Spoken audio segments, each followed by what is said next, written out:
11. We are now in the lesson 6, which is computing the mean of a discrete probability distribution. We have here an activity so that we can discuss the step-by-step procedure on how to get the mean of a discrete probability. So, we have here the number of spots. Consider rolling a die. What is the average number of spots that would appear? The following activity will help you to answer this question. So, here are the step-by-step procedure. Okay, For the step 1, construct the probability distribution for the random variable x representing the number of spots that would appear. Number 2, multiply the value of the random variable x by the corresponding probability. Then lastly, add the results obtained in step 2. So, ganun lang kasimple. Okay? So, una daw, ano ba yung first step natin? Ayan. So, magko-construct lang kayo ng probability distribution showing the number of spots. Okay? So, sa isang die, meron siyang 1, 2, 3, 4, 5, and 6. At yung corresponding probability niya, we have 1 over 6. So, lahat ay may 1 over 6. Okay?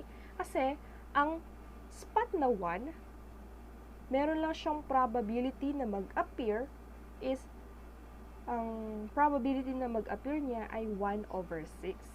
Okay? So, yun.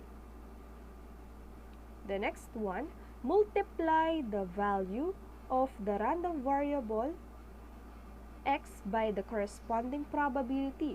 Okay, so madali lang din. Imumultiply nyo lang yung number of spots times its corresponding probability. So, ano kaya ang sagot sa number 1? 1 times 1 over 6, we have, okay, 1 over 6. Ano yung minultiply natin? The whole number 1 times the numerator, copy the denominator. Proceed tayo sa susunod. 2 times 1 over 6, we have 2 over 6. 3 times 1 over 6, 3 over 6. 4 times 1 over 6, 4 over 6. 5 times 1 over 6, ayun, 5 over 6. And then lastly, 6 times 1 over 6, 6 over 6. Okay, so as you can see, merong mga sagot na pwedeng i-lowest term.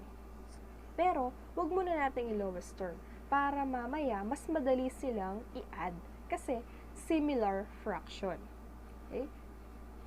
Dahil ang last step, you just have to add the results obtained in step number 2. Okay? So, ililist down nyo lang lahat. But before that, okay, so just write the symbol. Yun. So, in-add natin yung summation symbol. Ibig sabihin, you need to add all the product. Okay, so i-add lang natin 1 over 6 plus 2 over 6 plus 3 over 6 plus 4 over 6 plus 5 over 6 plus 6 over 6. You will get, okay, 21 over 6 divide. Okay, so ang sagot ay 3.5. Okay. So, this 3.5, ang tawag dyan is the mean of the discrete probability distribution. Actually, ang kanyang symbol ay tinatawag na mu. Para siyang letter U. Okay, pero ang kanyang, ang spelling ng pangalan niya ay MU. Okay, so, ito yung formula. Formula for the mean of the probability distribution. The mean of a random variable with a discrete probability distribution is, ayan, ito yung ginawa natin kanina. Okay, na minultiply. So, the symbol mu is equal to, ito, yung mga minultiply natin, yung values times its corresponding probability. Okay, minultiply natin. And then, after that, we add all of them. Okay, kaya meron siyang sum. Kaya, ang mu is equal to the summation of x times p of x. Okay?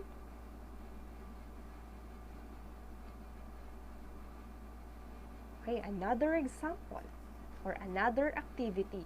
We have here grocery items. The probabilities that a customer will buy 2, 3, 4, or 5 items in a grocery store are. So, ito yung corresponding probability ng mga values natin. 4 over 10, 2 over 10, 1 over 10, and 3 over 10 respectively. What is the average number of items that a customer will buy? So, ano yung first step natin?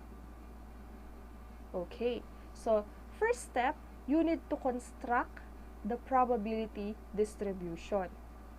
Okay, so gawa kayo ng, okay, so ito siguro yung first step, gawa ng 3-column na lang. Gawa ng 3-column table. First column, i-list down nyo lahat ng values. Ito yon, 2, 3, 4, and 5. And then the next column, its corresponding probability. Ano yung probability ng 2? 4 over 10 rather. 3, we have 2 over 10. Sa 4 naman, meron tayong 1 over 10.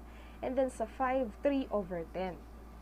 Third column, okay, so dito, imumultiply lang natin yung x times its corresponding probability. Okay, so we have 2 times 4 over 10.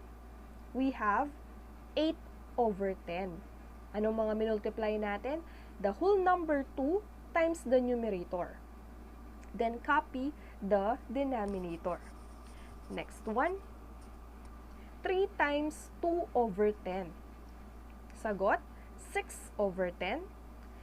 Next, 4 times 1 over 10, we have 4 over 10.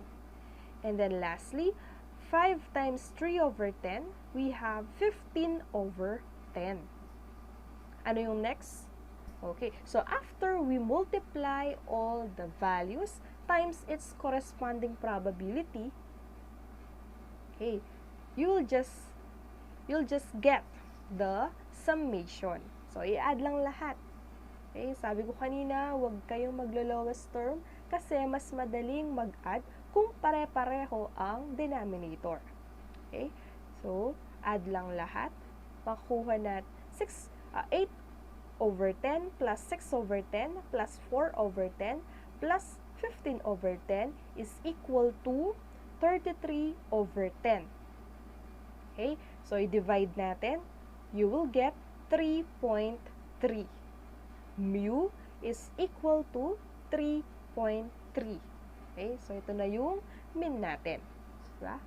Okay, last problem. We have surgery patients. The probabilities that a region operates on 3, 4, 5, or 7 patients in any day are 0.25, 0.20, 0.25, and 0.30 respectively. Find the average number of patients that a region operates on a day. Okay, so same procedure, just construct a 3-column table.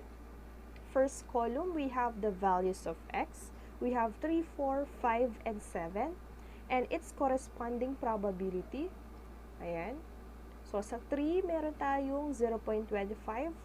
4, we have 0.20. 5, 0.25. 7, 0.30. And, imumultiply lang. 3 times 0.25, we have 0.75. 4 times 0.20, 0.80, 5 times 0.25, is equal to 1.25. 7 times 0.30 is equal to 2.10. Okay, so after we multiply, just get the summation. Okay, so i-add lang lahat.